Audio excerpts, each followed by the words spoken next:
going on, everybody? Blue here at Blue Bears Games, and today I am doing the upgrade guide for the Maestro's Massacre Precon from Streets of New Capenna with Angelo at the helm. As I stated yesterday in the unboxing video, that this deck does lean towards Spellslinger, and I will repeat, there are better options out there, at least in my opinion, but everybody likes something different. So, why don't we just get started, and I'll start as always with the lands.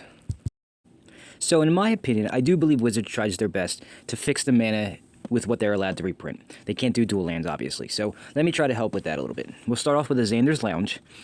Tri-land comes from Streets of New Capenna. Could have gotten it from the pack that opened, but it didn't. You've got Croesus' Catacombs is a good one to go with as well. Castle Sengir, it's a little older and not as good, but at least it helps fix mana.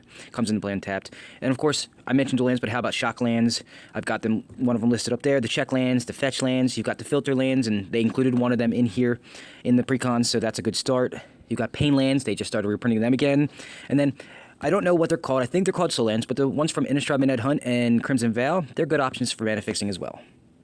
As far as utility goes, though, there wasn't really much that could help this deck, but there are a few. You're doing a lot of card drawing, or at least you should be doing it with some cantrips and stuff like that, so Reliquary Tower should be a good option. Mystic Sanctuary will help you get some of those instants and sorceries back. And then the tried and true, nice little mana ramp section here would be Urborg, Tomb of Yawgmoth, and Cabal Coffers is a pretty good one to put in here as well. As far as the ramp goes, they gave us a good amount of rocks, and we're not in green and white, so we're kind of stuck with the rocks anyway. So there's not really much I can add. I mentioned that in the original video of the unboxing, but here's a few that you can add. Prismatic Lens is a great one. It's a good mana fixer. It's a 2 to cast mana rock. It's really good here. You've got Liquid Metal Torque because we're in red, and I always spout that red with Liquid Metal Torque is good. Thought Vessel, again, same thing as the Reliquary Tower. If you're drawing a lot of cards, and you should be with all the spells you can cast, that's a good one to help you. And then, great for mana fixing, I suggest this for all 3 color decks, Chromatic Lantern. It makes all your lands tap for whatever you need, and it itself taps for any color you need, so really good there. As far as the creatures go, I'm going to do these in waves of things that I think you can work on, or what you should be focusing on. So you got guys who can deal damage when you cast instants and sorceries. One of the best ones here is Gutter Snipe. It deals 2 damage whenever you cast one to each opponent. Rona Sheoldred's Faithful. Well, I'm actually making a deck for that right now for my own precons. It's a good one here. Electrostatic Field is a good one here, and then to a lesser extent you can use Thermo Alchemist. You have to tap it to do the damage to everybody, but it can untap when you cast a sorcery or an instant. We have options for token creation, which obviously you want, and with the token creation you specifically want them to create things that have a power of 2 or greater, just so you can use the casualty ability of Angelo. So there are options here like Dika from Commander 2021, Manaform Hellkite, Poppet Stitcher, and Talrand. They all create tokens that will be a 2-power creature. And then you have Dawson of Perfection, who starts off with creating 1/1s, but if you can flip it, which you should be able to in this deck, it'll make them 3/2s. Some utility creatures that you can throw in there, something like a Stormkiln Artist. It'll create tokens, treasure tokens specifically for you, and you're in 3 colors, so that's not a bad thing. Archmage Emeritus helps you draw cards when you cast them. Veyron Voice of Duality has a lot of things it does. It buffs itself and doubles up triggers that are affected by when you cast instants or sorceries, kind of like Gutter Snipe. It'll double up his effect. If you wanted to hone in that whole bringing things back from the graveyard for the casualty effects, and remember when you do that you have to have those creatures have a power 2 or greater, you can use things like Phoenixes. They already started that with that new legendary Phoenix, but then you've got things like Arclight Phoenix. When you cast 3 or more instants or sorceries, it can come back from the grave. Lightning Phoenix can come back if an opponent was dealt 3 or more damage. They put Rekindling Phoenix in there, so you have that. You got something like a Firewing Phoenix that you can just pay mana to bring it back, but it brings it back to your hand. If you don't like using Phoenixes, some people don't, I actually took them out of my Purphoros deck. You can go with some of the non-Phoenixes. They already started you off with a Bloodstoke Champion. It's already in the precon, but you have things like Bloodghast, who can come back with a Landfall ability.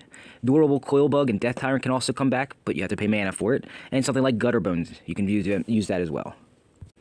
If you want more ways to cast more spells, you can use some cost reducers. So they gave you a Goblin Electromancer in the precon already, but there are other things out there like Wizards of Thay. The added bonus with that one is that sorcery spells can now be cast as if they had flash. You have Barrel, whatever you want to call it. You have Mizzix of the Is Magus. I can't really say that. And then the really cool one here is a Nightscape Familiar, because that card can reduce all blue and red spells, not just instants and sorceries. And the last creatures I'm going to suggest here for upgrades are utility ways to copy and cast spells. You got something like God Eternal Kefnet, and I'm going to tell you, read the card. It does some really funky things with being able to cast spells and copy them and all that stuff. You've got Jin Kataxis Progress Tyrant, the new one from Kamigawa Neon Dynasty. It allows you to copy instants and sorceries, plus artifacts, which isn't really relevant here, but it's a good one. And then the last thing I'm going to mention here is Gale Waterdeep Prodigy. Lets you copy spells from your graveyard when you cast instants or sorceries, and actually fits pretty well in this deck.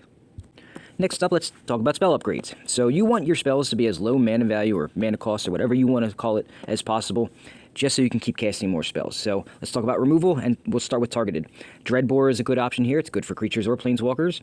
And then you have a lot of options in the black section as far as instants go, and some sorceries that is good targeted removal, but Rakdos as well, just like you see here with Dreadbore, has a good selection. You might want to take a look at which ones fit your meta for that. You have board wipes, so Damnation, obviously. We're in black, so it's a good one. Red is really good with artifact removal. Vandal Blast is one of the good ones. And to a much lesser extent, blue not so great at removal. It has a couple of targeted removal spells, but nothing, as far as board wipes go. But Cyclonic Rift is a good option to use here. You're going to want some good draw spells here. They included Ponder and Preordain, which is a good start for the cantrip section, but there are other good 1-mana value draw spells. You got Brainstorm, lets you draw 3 and then put 2 cards from your hand back on top of your library in any order. Other options are Consider, Opt, Peek, Careful Study, Faithless Looting, Magmatic Insight, and the list just goes on and on and on for regular non-X spells. But with X spells, you have other options like Finale of Revelation. It's a good one. It helps make it so your hand size doesn't really matter because it'll be no maximum. Brain Geyser, but that's on the reserve list and quite expensive, so you can replace that with Mind Spring. Invoke the Fire Mind, which is good because it can also do damage. Blue Sun Zenith, because you can shuffle it back in. Commander's Insight, and again, the list goes on and on. You have some tutoring you can do. You're in good colors for that. You've got Blue's Mystical Tutor to go get what instants and sorceries you want, and of course, Demonic Tutor for black, Grim Tutor, Vampiric Tutor, you name it. That list also goes on and on. One of the cool benefits about being in Izzet colors or blue and red colors is you have copy spells. So something like Narset's Reversal, which is kind of cool and different because it can copy a spell and then it acts as a quasi counterspell, if you will, because you can return that spell to its owner's hand. Expansion Explosion is a good addition here because you can draw cards, or it's actually a burn spell. It's an X burn spell if you need one. And Increasing Vengeance is a good one because it copies and then copies again, so you have multiple copies going on. And there are plenty of other ones. There was a new one printed in Strixhaven that's like a hybrid red-blue that you can use as well. And the last couple of things I'll mention here as far as spells go are free spells. And by that I don't mean Force of Will and other free counter magic, except for Fierce Guardianship, because that's not dependent on you having blue cards in your hand or anything else like that. We're in a 3-color deck, so it's not as punishing to be able to cast it for free because you only need your commander, which you should have anyway. But I'm also talking about things like Deadly Rollick and Deflecting Swat. I believe that was Commander 2021's good additions as far as unique new cards that they added. So all good options really work well in this deck, actually. And dare I say it, they kind of need a reprint as well. Let's look at some enchantment upgrades. Let's start off with some type of enchantments that benefit from you casting instant and sorcery, since that's what this deck wants to do. Something like Metallurgic Summoning gives you a token, and it's an XX, so the token most likely could have a power of 2. Same thing with Shark Typhoon, also creates a token. Sorcerer class is a good one here. Jace's Sanctum is really good. It lets you scry, and then has the added benefit of cost reduction for your spells. Some other ones that copy things, or at least copy spells, like Thousand Year Storm, Arcane Bombardment, and Swarm Intelligence are good options. Some staple cards that you can put in here, because we know there are a bunch of them. So you have card draw staples like Rhystic Study, Mystic Remora, Necropotence, and then Black Market Connections, which also has the added bonus of being able to create a token with a power greater than 2. Some utility stuff like Leyline of Anticipation, so that you can cast everything at instant speed and not have to worry about that pesky timing rule. Font of Magic, Black Market, you're going to probably throw in a lot of spells that destroy creatures, so you might as well get some ramp out of that. And sadly, that list can go on and on and on. There are so many staples that you can use in these colors. Now let's look over a couple of the artifact upgrades you can do. There's not many here, but what is here is good utility stuff. Primal Amulet reduces the cost of your spells, and then after a certain amount of spells, it flips over and turns into a land that actually can be useful for what you're looking for. Isochron Scepter is a great addition here. It copies spells and then casts them, so you get both the cast and the copy. I really like the fact that Isochron Scepter lets you cast the spells, so that has added benefits, especially for some of the creatures that deal damage. And then finally, last thing I'll talk about is Aetherflux Reservoir. It's really good in all spell slinger decks. It can be damage, it can be life gain. It's a really good option for any spell slinger deck. As far as the Planeswalker upgrades go, I've got 3 here that I really like. Professor Onyx, the Magecraft on this one with Spell Slinger equals a lot of life loss for your opponents, a lot of life gain for you. You've got Rai, Storm Conduit, it's damage, it's spell copying, which synergizes well with Professor Onyx. And then the last one I'm going to suggest is a flip card. You are never going to choose the blue side of this card, so we're going to go with Rowan, Scholar of Sparks. It has cost reduction, it has damage that it can do, it has spell copying. Basically, you're just going to ignore the blue side and just stick with Rowan. And lastly, I'm going to go over a combo here that's a win con for this deck. I wanted to go with something that synergized with Spellslinger, and I already suggested to add Isochron Scepter. So why don't we pair that with something like Dramatic Reversal? It's a combo called Iso Rev where you can create infinite mana if you have enough mana rocks on the board, which this deck came with a lot of them anyway. You're going to go ahead and create infinite mana with that, and you've got one of two spells that you can cast. I'm going to go with a buyback here. You have Capsize is the first thing I'm going to suggest. It's a nice little control factor here. You can start returning everything that your opponents controls to their hands, and if you have something like Professor Onyx on the board, you're going to start having a lot of life loss from your opponents. But if you want to not have an extra piece that's part of that combo, you can do something like Brush with Death. So that's the combo I would suggest for this deck. And those are the suggestions I have for you as far as upgrading the Maestro's Massacre Streets of New Capenna Precon using Anhelo. I've said it a couple times already between the unboxing video and this video that there are better options for Spellslinger. However, if you do want to use Anhelo, those are the ones that I would choose. Really hone in on some of the ideas. Don't keep it scattershot like the Precon had. So that's the video I have for you this week. If you have any comments, questions, or concerns, or just want to talk about the deck or any of the other decks and videos that I create, you can go ahead and contact me at bluebearsgames.online on Facebook. You can email me at bluebearsgames@gmail.com, and I'll get back to you when I have an opportunity.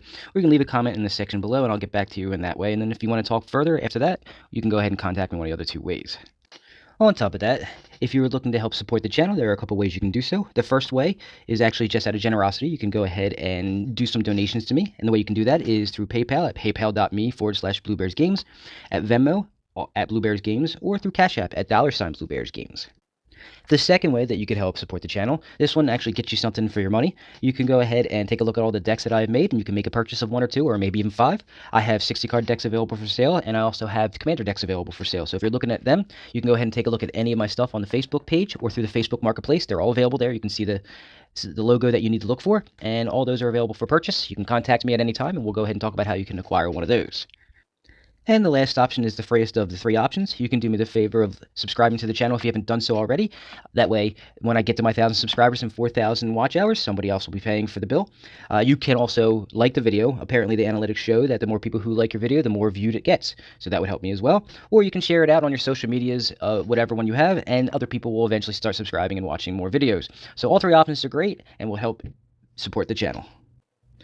That is my time for the week. I want to thank you for watching. Please join me again next week for another deck build video, and I will see you all then. Have a good week.